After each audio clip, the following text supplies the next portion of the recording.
My name is Pamela Flores, and in 2006, I purchased this home for an inflated price. I paid $171,000.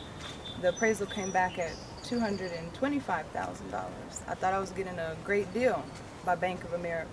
I actually trusted in that they appraised the property at a right amount and that I was actually getting a home that I could be in forever. Unfortunately, in 2009, I faced financial hardship, and I attempted to get a home modification through the Making Homes Affordable program that Bank of America was offering. When I initially called in February of 2009, they indicated that I was unable to qualify because I had not missed a payment since 2006. So in order to qualify, I needed to stop making payments. I did that, and in October, I found out that I was up for foreclosure the Monday before the Tuesday that I was scheduled to be foreclosed on. So I'm sure you all could imagine how that felt. I attempted to get the home modification, and I qualified at that time. I began to make payments at $891.25 versus the $1,500 that I had been paying. I made my payments for 6 months. I have the receipts to prove it. The month that I was scheduled to actually have a permanent home modification, I received a notice from Bank of America stating that I'd only made one of 5 payments. Well, there were 6 scheduled trial payments in order to complete a loan modification trial payment period. So I called the bank and spoke to a lady named Brenda, because I keep great records and I know exactly who I talked to each day, time, phone number that I called.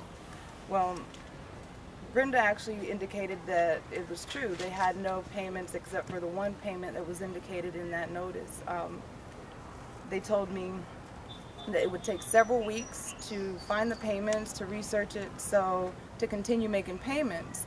Well, I indicated, why would I make payments if they aren't being recorded? And they said, you know what, you're actually right. So keep on to your payments so that when it's time to settle with the bank at the end, you can actually have funds to pay them. In doing that, at their suggestion, I ended up being slated for foreclosure again. This time I found out at the banking institution, the Bank of America branch in downtown Atlanta, the branch manager came back and actually said, you are scheduled for foreclosure on, it was September the 1st of 2010.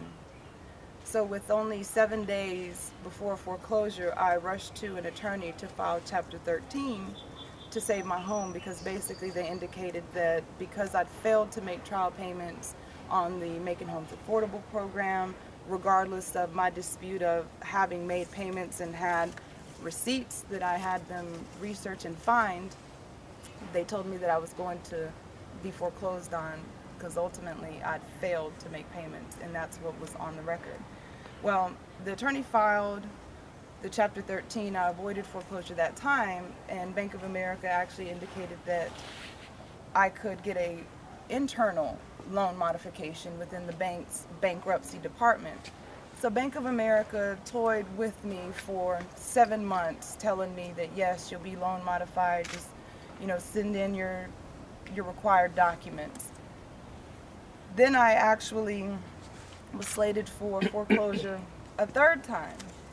Before finding that news out, though, however, the bank stated that because I'd failed to make trial payments, that I was permanently ineligible for any Making Home Affordable program or any loan modification program whatsoever.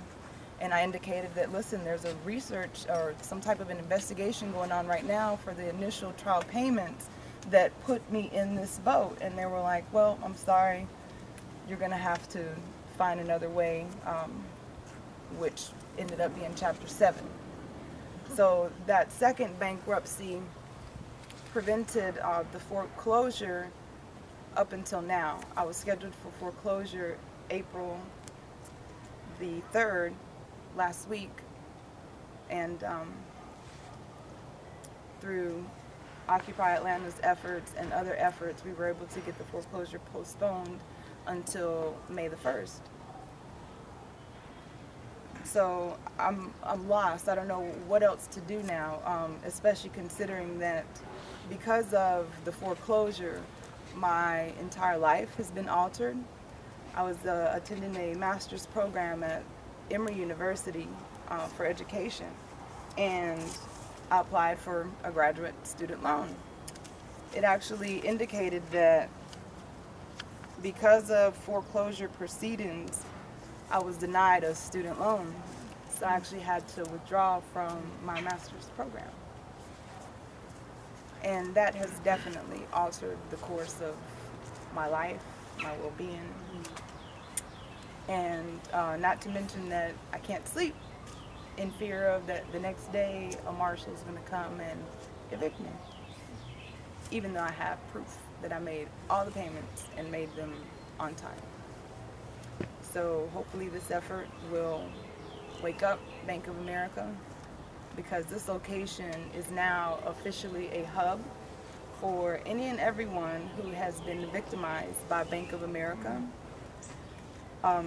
Bring your proof, because we have attorneys like Attorney Davis, who is an expert at looking at the information that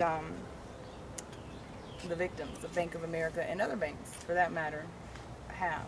Shut them down, shut them down, I shut them down, shut them down, shut them down, I shut them down, shut them down, shut them down, I shut them down, shut them down, shut them down, I shut them down, shut them down, shut them down, I shut them down, shut them down, shut them down, I shut them down, shut them down, shut them down, I shut them down, shut them down, shut them down.